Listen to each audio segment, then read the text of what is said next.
Good evening, ladies and gentlemen, or good morning, or good afternoon, wherever you are. I am Daniel, and welcome to Vinyl Hazard, my channel.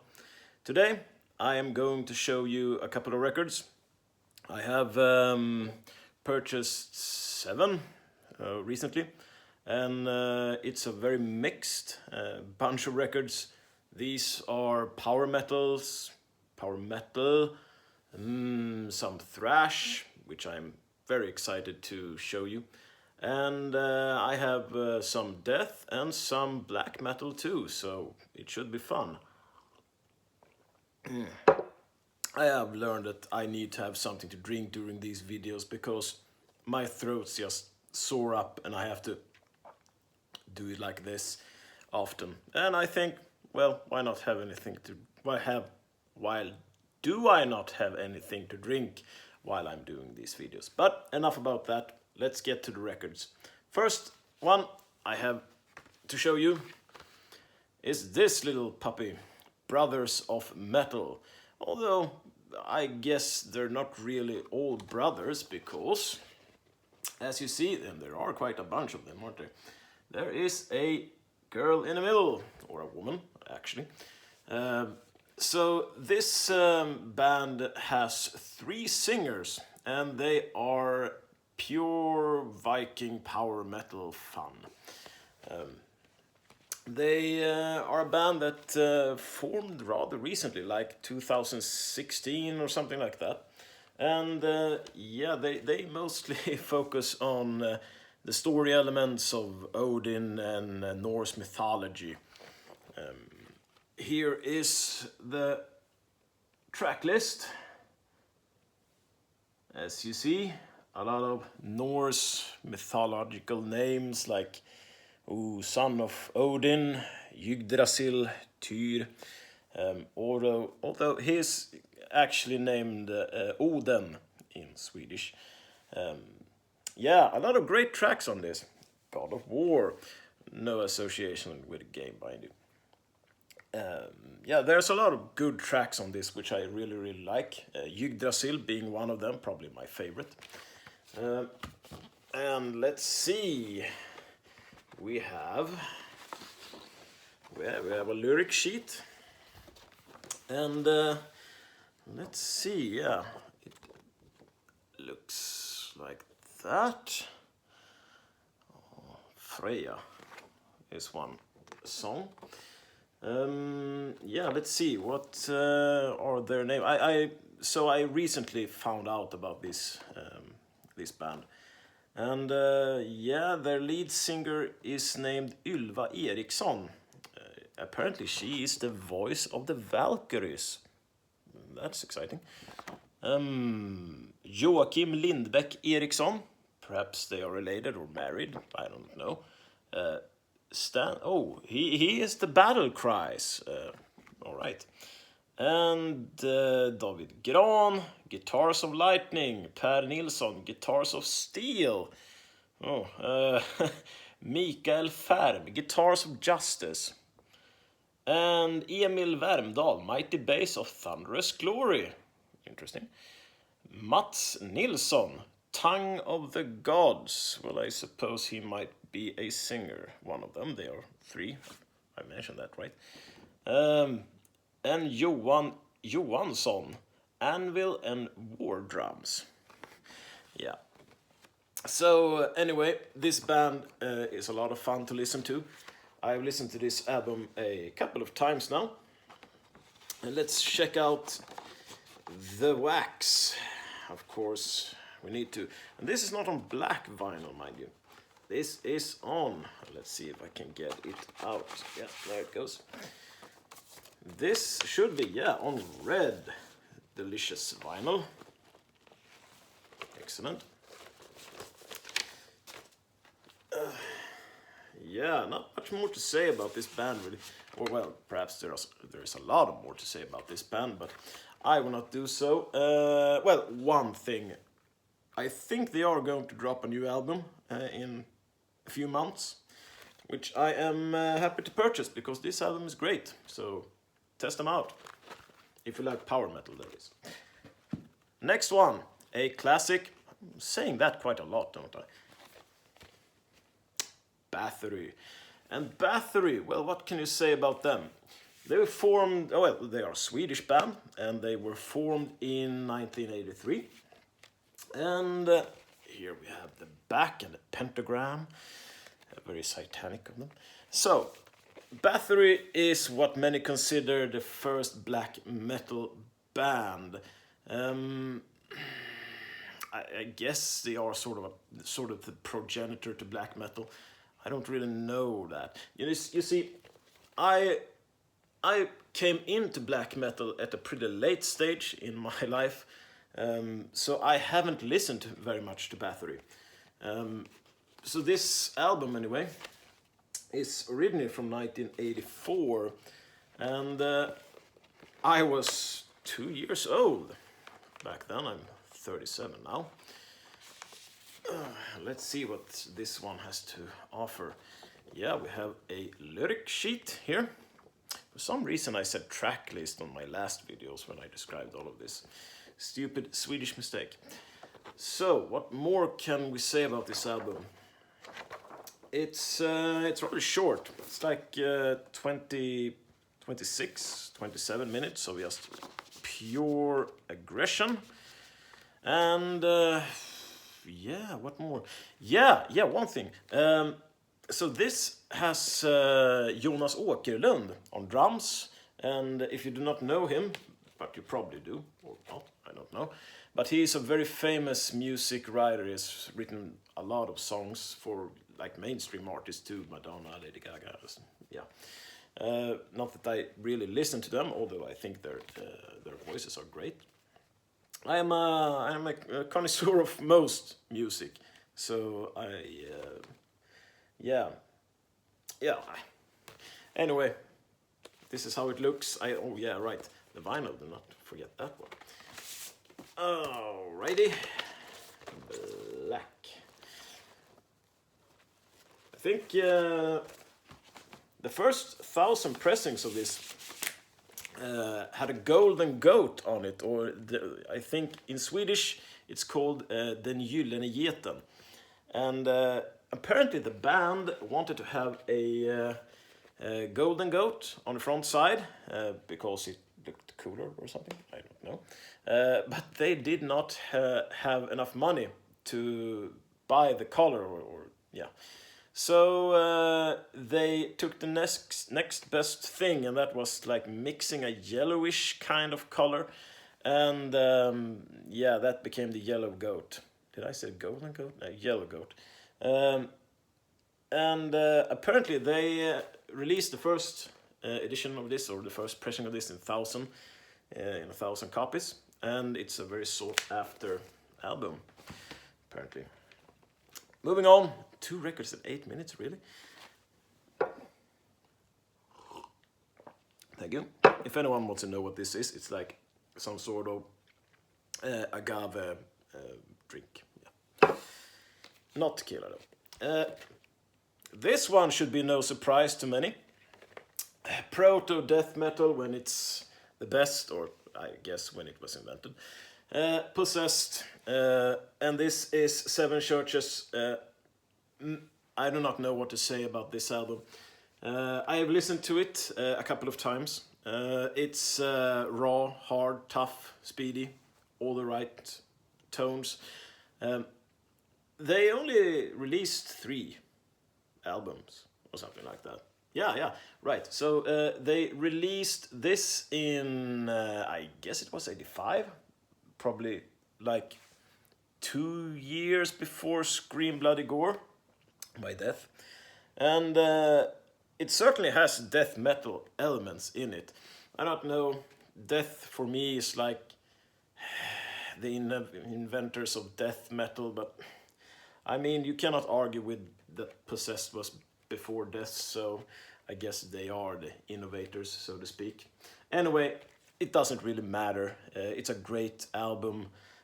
Possessed are great. And I mean, they released, was it like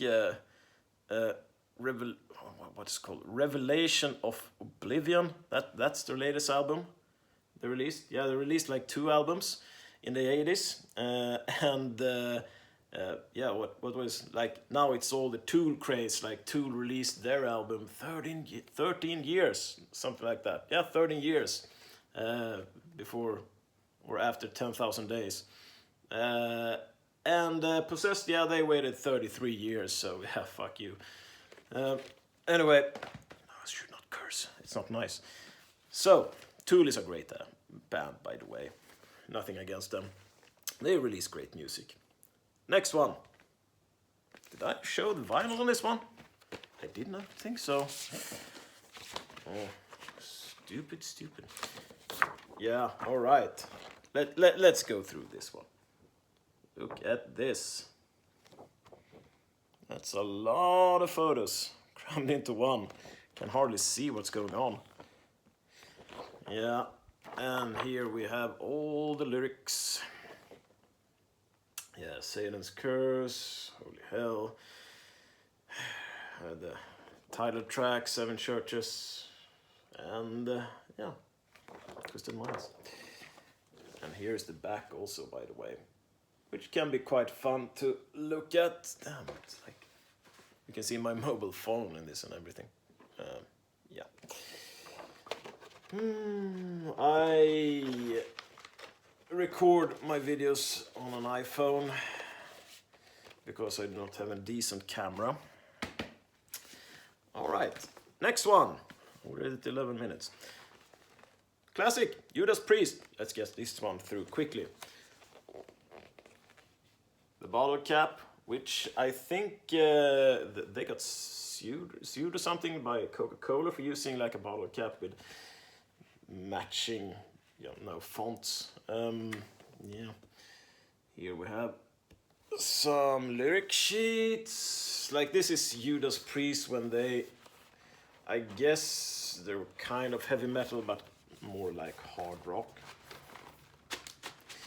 And as I said in a previous video, Judas Priest is a band that has not been with me for a very long time, really. I mean, I love heavy metal, but I did not grow up with Judas Priest, or even though I listened a lot to their music on radio, I did not own any albums. And the wax, which is very, very static, I noticed. Have to take care about that. Yeah, and we have the back too. It's some of the photos of the band. And a bottle opener. Oh, nice. Judas Priest always goes home at parties. They're always good to drink beer to. Now, something else which is good to drink beer to are these fellows. Another Hammerfall album, what did you know? Legacy of Kings. This album I grew up with. What can I say? I have told you, like in one video, but I guess we have new viewers, that I have a very rich history of role-playing game. In Sweden we have something called Rocka. It's kind of a version of Dungeons and Dragons. And every time when I played Dungeons and Dragons or Rocka, I usually put this album on because it's such a kick-ass album. Yeah, there the boys are, Joakim and Ronjak, Oscar Ronjak, and the gang. Yeah, right. They had, that's Patrik Reffling on drums. I don't know. He was with the band, I think, for 10 years, then he quit. And here we have a lot of lyrics in gatefold, and that's the production team, and many thanks to everybody. Yeah. So, Hammerfall, this one came out in 1998. It was their second album. Glory to the Brave, I think is the first. I would say that of the tracks here, I really prefer Heeding the Call, Legacy of Kings, of course. Let's see. Remember Yesterday, a great ballad. Yeah, Stronger Than All. Yeah, there's a lot of great tunes on this album. I would probably rank this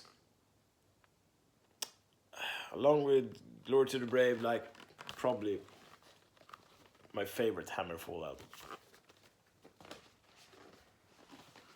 Oh yeah, and the back. Wax.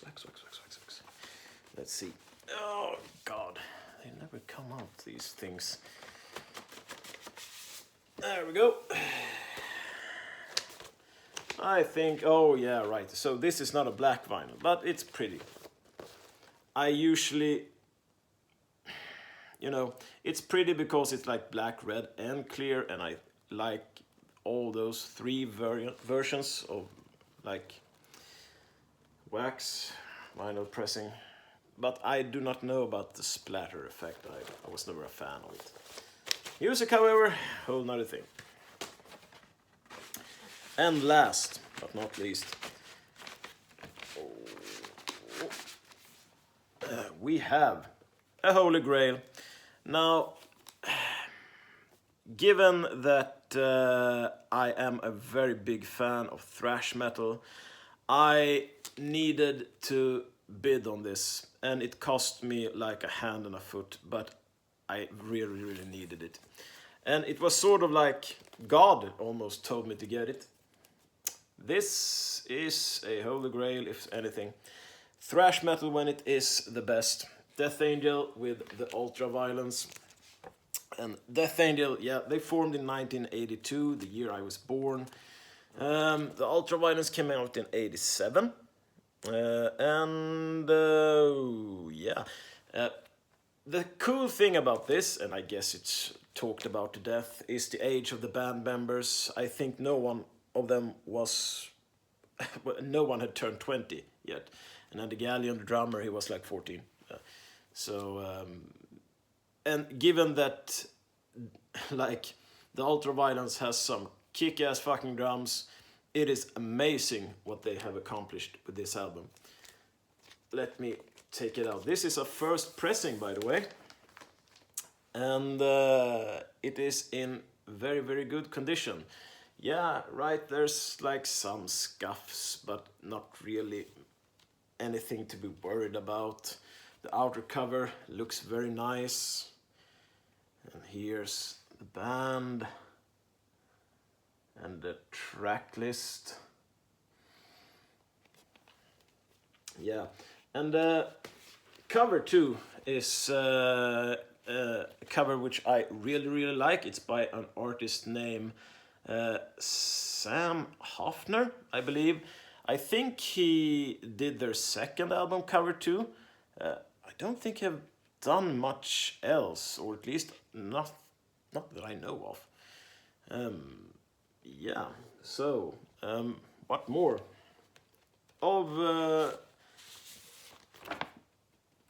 I only have like three Death Angel albums, by the way. I have Act 3, and I have what was the name? Yeah, I have The Evil Divide too. I only listened to this once though. Got to listen to it again. But I am going to listen to this a whole lot more. So the vinyl was in excellent condition, very few pops and crackles. There were like one small scratch, but I didn't really notice anything when the turntable and needle passed over it. So a very nice pressing, a very nice copy of this album. I am really glad that I got it. And of course, my all-time favorite song on this is the Ultra Violence. It's like a kick-ass song. But I mean, you have like the evil priest who carries souls, final death.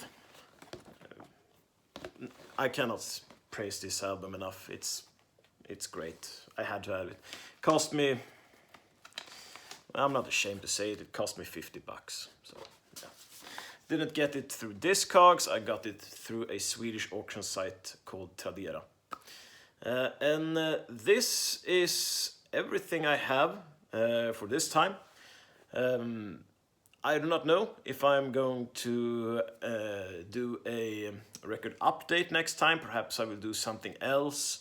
I'm thinking of doing some sort of discography ranking of the vinyls I have, probably from Maiden, perhaps, or something else. We will see. But anyway, I hope you have a great evening, or morning, or afternoon, or wherever you are. And I will see you later, I hope. So, cheers, mates.